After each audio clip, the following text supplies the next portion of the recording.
الحمد لله والصلاة والسلام على سيدنا محمد وعلى آله وأصحابه أجمعين. الحمد لله والصلاة والسلام على سيدنا محمد وعلى آله وأصحابه أجمعين. أما بعد، فأعوذ بالله من الشيطان الرجيم. بسم الله الرحمن الرحيم.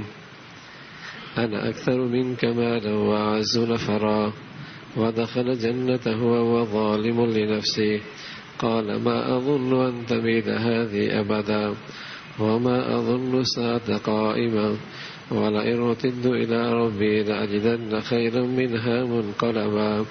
قال له صاحبه وهو يحاوره وكفرت بالذي خلقك من تراب ثم من نطفة ثم سواك رجلا لكنه الله ربي ولا أشرك بربي أحدا.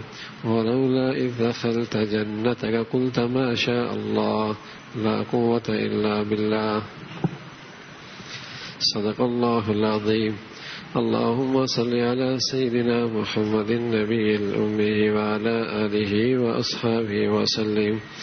اللهم صل على سيدنا محمد النبي الأمي وعلى آله وأصحابه وسلم. میرے معزز مسلمان بزرگوں، عزیز بھائیوں، قرآن کی ان آیات میں دو مختلف زندگی گزارنے کا نظریے موجود ہیں، اور زندگی کے دو مختلف فکریں ہیں جو ان آیات کے اندر اللہ نے ذکر فرمائی ہیں۔ جب اللہ کی طرف سے فراوانی ہوتی ہے، خوشحالی ہوتی ہے، صنعت میں ترقی ہوتی ہے، کارخانے بڑھ جایا کرتے ہیں، جاگیروں میں اضافہ ہوتا ہے، دولت کی کثرت ہونے لگتی ہے، اقتدار مل جایا کرتا ہے، عہدے میں بڑھائی اور ترقی مل جاتی ہے، تو مادی نقطہ نظر اور مادی مزاج آہستہ آہستہ حملہ کرنا شروع کرتا ہے۔ آدمی کی سوچ فکر پہ تبدیلی آنا شروع ہو جاتی ہے،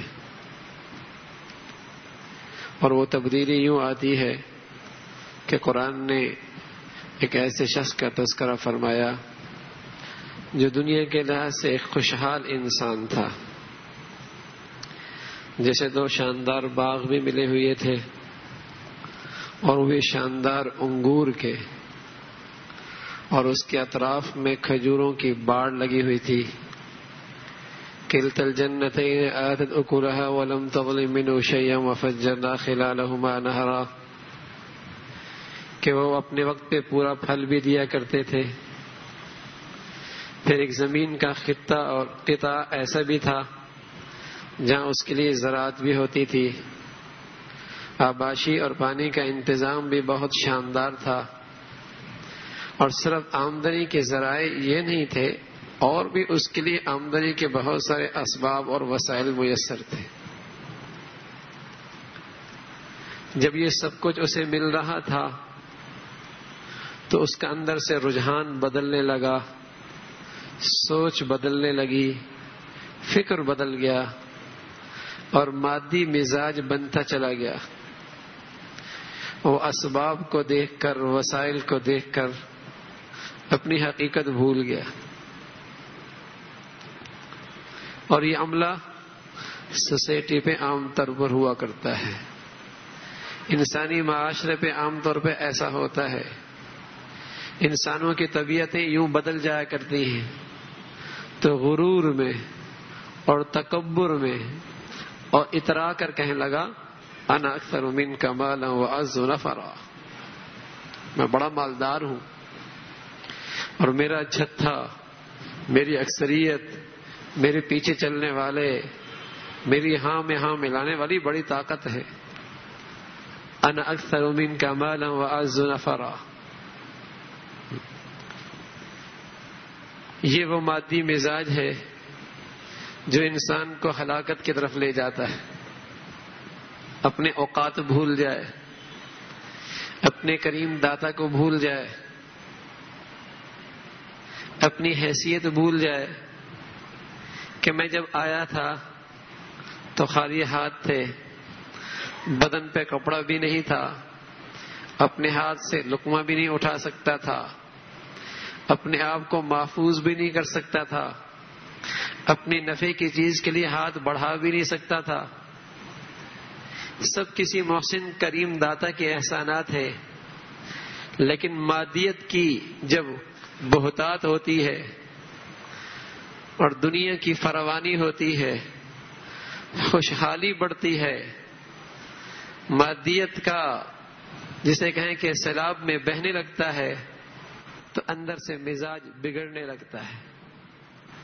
بجائے عاجزی کے، بجائے انکساری کے، بجائے شکر کے، بجائے اللہ کے سامنے سجدہ ریز ہونے کے، بجائے زبان پر عاجزی کے بول آنے کے، تکبرانہ چال چلتا ہے، تکبرانہ بول بولتا ہے، ان ساری خوشحالی کو اپنی طرف منسوب کرتا ہے۔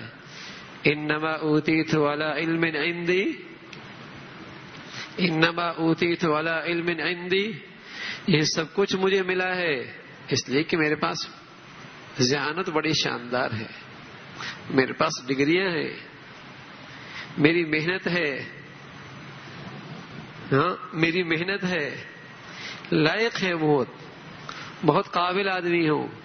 انما اوتیت علی علم عندی، یہ مادی رجحان بڑھتا ہے، مادی مزاج بنتا ہے، سوچ فکر سب اپنے کمالات کی طرف منتقل ہونے لگتی ہے۔ وہ بھول جاتا ہے کہ جو دیتا ہے وہ لے بھی سکتا ہے، جو غنی کر سکتا ہے فقیر بھی بنا سکتا ہے، جو خوشحال بنا سکتا ہے وہ محتاج بھی کر سکتا ہے، جو حسن و جمال کا نمونہ بنا سکتا ہے وہ عیبدار بھی بنا سکتا ہے، جو عزت دے سکتا ہے وہ ذلیل اور رسوا بھی کر سکتا ہے۔ لیکن جب تک یہ مادیت کے ارد گرد ماحول میں رہتا ہے تو یہ دماغ سوچ فکر اس طرف نہیں جاتی، بلکہ اس کا مادی مزاج یوں بنتا ہے اور اس شدت سے یہ مادیت اس پہ حملہ آور ہوتی ہے کہ تکبرانہ بول اترا کر مغرور ہو کر زندگی گزارتا ہے اور کہتا ہے انا اکثر منک مالا واعز نفرا۔ اور بس اوقات یہ انسان انسانیت کے جامے سے ایسا باہر نکلتا ہے کہ اپنے جیسے انسان کو انسان بھی نہیں سمجھتا، اتنی حقیرانہ انداز سے اس سے گفتگو کرتا ہے۔ اس کا لب و لہجہ، اس کا طرز گفتگو، اس کا طریقہ انداز ایسا جیسے کہ یہ انسان زمین پہ اکیلا ہی ہے، باقی سارے انسان نہیں رہے۔ اس کا لب و لہجہ، اس کا انداز گفتگو، اس کا طریقہ ایسا ہوتا ہے۔ تو یہی ایک انداز اللہ نے ایک انسان کا تذکرہ فرمایا ہے اور یہ سبق دیا کہ یہ سوسائٹی کی کمزوری ہے، یہ معاشرے کی کمزوری ہے کہ جب اسے خوشحالی ملتی ہے، دنیا کے لحاظ سے ترقی ملتی ہے، آگے پیچھے پروٹوکول ملتا ہے، کہ یہ نادان انسان اپنے اوقات بھول جاتا ہے،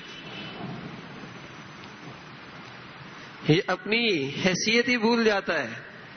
تو کہنے لگا انا اکثر منک مالا واعز نفرا۔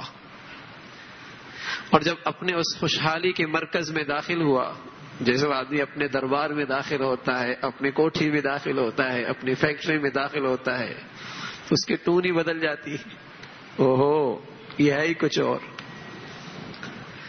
وَدَخَلَ جَنَّتَهُ وَهُوَ ظَالِمٌ لِنَفْسِهِ، جب وہ بھی اپنے اس دولت اور فراوانی کے اس مرکز میں، اس باغ میں داخل ہوا تو قرآن کر اپنی جان پہ بڑا ظلم کر رہا تھا۔ کہنے لگا مَا أَظُنُّ أَن تَبِيدَ هَٰذِهِ أَبَدًا، کہنے لگا میرا خیال نہیں ہے کہ کبھی میرے اقبال مجھ سے پھر جائیں، میری قسمت کبھی کھوٹی ہو جائے، یہ تو ہمیشہ میرے ساتھ رہے گا۔ اور اس قدر خوش فہمی کے اندر مبتلا ہوتا ہے، اگر مجھے یہاں سے کہیں اور منتقل بھی ہونا پڑے تو جیسے آج میرے نصیب جاگ رہے ہیں وہاں بھی میرے نصیب ایسی جاگیں گے۔ تو ایک اس کا خیر خواہ، ہمدرد اس نے اس کو اس کے اپنے اوقات سے سکھلائے بتلائے اور اس سے کہا اکفرت بالذی خلقک من تراب ثم من نطفۃ ثم سواک رجلا. ارے میاں کیا کہہ رہے ہو؟ اس کو بھول گئے جس نے تمہیں گندے پانی سے پیدا کیا ہے اور پھر ایک انسان بنا کر تمہیں ایک نمونہ بنا دیا ہے، اسے بھول گئے؟ اپنی حقیقت تو دیکھو کہ تم اس گندگی سے پیدا ہوئے ہو. کپڑے پہ لگ جائے تو کپڑے ناپاک ہو جاتے ہیں، جسم پہ لگ جائے تو جسم ناپاک لگ جاتا ہے. معزز مجلس میں اس کا نام نہیں لیا جاتا. تم تو وہاں سے آئے ہو. ثم من نطفۃ ثم سواک رجلا. کیوں بھول گئے اس ذات کو؟ لکنہ اللہ ربی ولا اشرک بربی احدا. کیا یہ اچھا ہوتا جب تم دولت کے اس مرکز میں داخل ہوئے تم یوں کہتے ما شاء اللہ لا قوت الا باللہ. کاش کہ تم یوں کہتے ما شاء اللہ لا قوت الا باللہ. جو کچھ ہوا اللہ کے چاہنے سے ہوا، میری اس میں کوئی طاقت نہیں، ایک اللہ کی طاقت ہے. کاش کہ تم یوں کہتے. تو ایک تو ایمانی نقطہ نظر ہے زندگی گزارنے کا. ہر نعمت پہ یوں کہے، ہر دور میں یوں کہے، ہر موسم میں یوں کہے، ہر حال میں یوں کہے، ہر ترقی میں یوں کہے، ہر مادیت کے فراوانی میں یوں کہے ما شاء اللہ لا قوت الا باللہ. بھائی میرا کمال نہیں، میں اب بھی بندہ، اب بھی فقیر، اب بھی محتاج. ہاں میرے مولا نے جو چاہ لیا میرے ساتھ کر دیا. یہ ایمانی نقطہ نظر ہے. ما شاء اللہ لا قوت الا باللہ. ہر خوبی کو اللہ کی طرف منسوب کر دینا، ہر ترقی کو اللہ کی طرف منسوب کر دینا، ہر نعمت کو اللہ کی طرف منسوب کر دینا، ہر خوشحالی کو اللہ کی طرف منسوب کر دینا، ہر عطا کو اللہ کی طرف منسوب کر دینا. ما شاء اللہ لا قوت الا باللہ.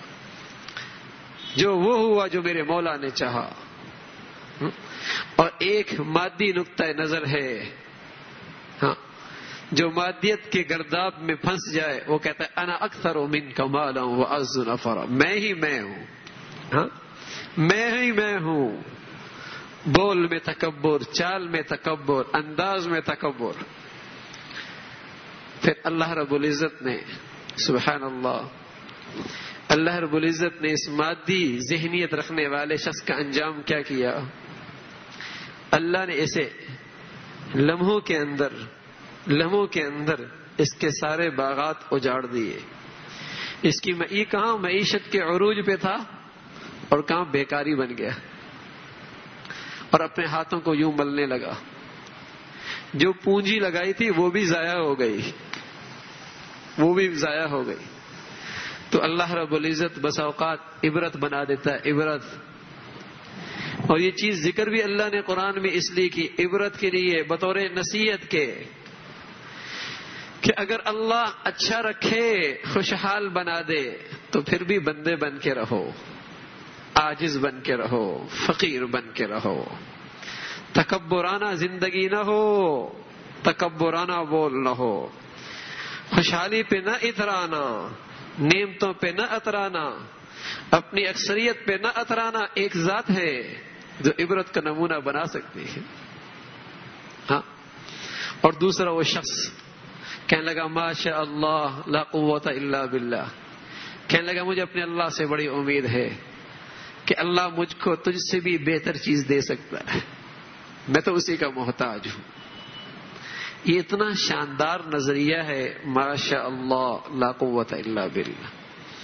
اگر اندر دل و دماغ میں یہ نظریہ رچ بس جائے یقین جانیے اس سے بڑا باہمت آدمی کوئی نہیں ہوتا، اس سے بڑا حوصلہ مند آدمی کوئی نہیں ہوتا. اس کے پاس حوصلہ بھی ہوتا ہے، ہمت بھی ہوتی ہے، قوت فیصلہ بھی ہوتا ہے، چٹانوں جیسے یہ حالات کا مقابلہ بھی کرتا ہے کہ وہی ہوگا جو اللہ نے چاہ لیا. ما شاء اللہ لا قوت الا باللہ. نہ میں پہلے اپنا بچاؤ کر سکتا تھا، نہ آئندہ کر سکوں گا. ہوگا وہ جو اللہ چاہے گا. تو کتنا بہادر ہے. نہ پہلے میرے ہاتھ میں رزق کی سلسلے کی لگام نہ میرے پاس پہلے تھی، اس کی باغ دوڑ نہ پہلے میرے پاس تھی نہ آئندہ ہے. سب اللہ کی مرضی ہے، سب اللہ کی مرضی ہے. تو یہ ایمانی نقطہ نظر ہے ماشاء اللہ لا قوت الا باللہ، کہ وہ ہوا جو اللہ نے چاہ لیا بس. ایسا آدمی جس کا یہ نظریہ اندر رچ بس جائے، اس کے اندر عاجزی بھی ہوتی ہے جو اس کی نعمتوں کو محفوظ کر دیتی ہے. ایسے آدمی کے ایسا نظریہ رکھنے والا شخص کی زندگی میں شکر بھی ہوتا ہے کہ کوئی دینے والا ہے، اس کا شکر ادا کرتا ہے. اس سے اس کے نعمتوں میں اور ترقی ہوتی ہے. ماشاء اللہ لا قوت الا باللہ. ایسا نظریہ رکھنے والے شخص اس کے اندر بہادری اور ہمت بھی ہوتی ہے. یہ ڈپریشن کے اندر سے اور راتوں کی بے چینی سے اور خواب آور گولیوں سے محفوظ ہو جاتا ہے. ماشاء اللہ لا قوت الا باللہ. بھائی وہ ہوا اور آئندہ بھی وہ ہوگا جو اللہ چاہے گا. کیوں گھبراؤں، کیوں پریشان ہوں؟ تو اللہ رب العزت جو چاہے گا کر لے گا. تو میرے عزیزو، دو نقطۂ نظر سوسائٹی کے اندر ہمیشہ رہتے ہیں. ایک مادی نقطۂ نظر ہے، ہاں، اور مادیت کے گرداب میں آدمی ایسا پھنستا ہے کہ اپنے محسن کو بھول جاتا ہے، اپنی حقیقت کو بھول جاتا ہے اور تکبرانہ بولتا ہے، مغرور ہو کر زندگی گزارتا ہے. بلکہ بسا اوقات اس محسن کے سامنے جھکنا وہ اپنی توہین سمجھتا ہے. مغرور جو ہے، ایسا مغرور آدمی بس اوقات اس کے سامنے ہاتھ اٹھانا اپنی توہین سمجھتا ہے. دیکھا ہوگا آپ نے، بس اوقات ہاتھ نہیں اٹھائے جاتے ان سے، ہاں، ان سے اللہ کے سامنے سجدہ نہیں کیا جاتا، ان کے سامنے اللہ کی حضور جھکا نہیں جاتا. یہ تکبرانہ زندگی ہے، تکبرانہ زندگی ہے. اور ایک یہ زندگی ماشاء اللہ لا قوت الا باللہ، جو ہوا، جو آئندہ ہوگا، جو اب ہو رہا ہے، سب اللہ کی چاہت سے ہو رہا ہے. امام مالک رحمۃ اللہ علیہ فرمایا کرتے، اگر کسی کو اللہ اچھا گھر دے دے اور اس گھر پہ یہ لکھ دے ماشاء اللہ لا قوت الا باللہ، تو وہ گھر نظر بد سے محفوظ ہو جائے گا. اس لیے تجربہ یہی ہے کہ جب اللہ کوئی نعمت دے دے تو یوں کہا کرو ماشاء اللہ لا قوت الا باللہ. اس سے حاسد کی بد نظری نہیں لگے گی، اور اس سے جسے کہیں کہ نقصان نہیں ہوگا. بچہ ہاتھ میں ہے، اچھا لگا، پیارا لگا، کہا ماشاء اللہ لا قوت الا باللہ. کسی کے پاس کوئی نعمت دیکھی، اچھی لگی، خیر خواہی کرنا چاہتے ہو تو کہو ماشاء اللہ لا قوت الا باللہ. اس سے نظر بد نہیں لگتی، اس لیے کہ اس چیز کو اپنا کمال بندہ سمجھ ہی نہیں رہا. ہاں، بس اوقات ہم تو جب بھی کسی چیز کا تعارف کراتے ہیں تو میں نے ایسا کیا اور فلاں ایسا کیا اور میں نے یوں کما لیا اور یوں دیکھو میرا گھر. ہاں، جب اپنے حاسد خود ہی بہت اکٹھا کر لیتے ہیں، ہاں، اور ہمارے برائی چاہنے والے خود ہی بہت اکٹھا کر لیتے ہیں، پھر بعد میں کہتے ہیں کسی کی نظر لگ گئی. ارے میاں، جب بھی کوئی نعمت استعمال کرو یا بناؤ یا لے کے آؤ تو کہا کرو ماشاء اللہ لا قوت الا باللہ. اس کو اپنا کمال سمجھو ہی نہیں، بلکہ اسے رب کا فضل سمجھو، اللہ کا انعام سمجھو. تو میرے عزیزو، اس نقطۂ نظر کو، اس نظریے کو زندہ کرنے کی ضرورت ہے کہ جس قدر یہ نظریہ زندہ ہوگا آدمی بڑھیا بولنے سے محفوظ رہے گا، تکبر کے بول، مغروریت کے بولنے سے محفوظ رہے گا. بڑے خطرناک بولتا ہے، بس ڈر لگتا ہے اس لیے کہ متکبر کے بولوں کی پکڑ بہت جلد ہوا کرتی ہے. ہاں، متکبر کے بولوں کی پکڑ بہت جلد ہوا کرتی ہے. مغرور شخص بہت جلدی پکڑ میں آ جا کرتا ہے. اگر آپ اپنے ملک کی تاریخ دیکھیں، جنہوں نے متکبرانہ بولے، اگر آپ ان کے زندگی کا آخری حصہ دیکھیں تو بڑا عبرتناک ہوگا، بڑا ہی عبرتناک ہوگا. ہاں، تو میرے عزیزو، اس لیے عاجزی کے بولیں، تواضع اختیار کریں اور تکبر کے بولوں سے پناہ مانگیں. شیطان نے بھی تکبر کیا تھا، ابا واستکبر، ابا واستکبر، انکار کیا اور تکبر کیا اس نے.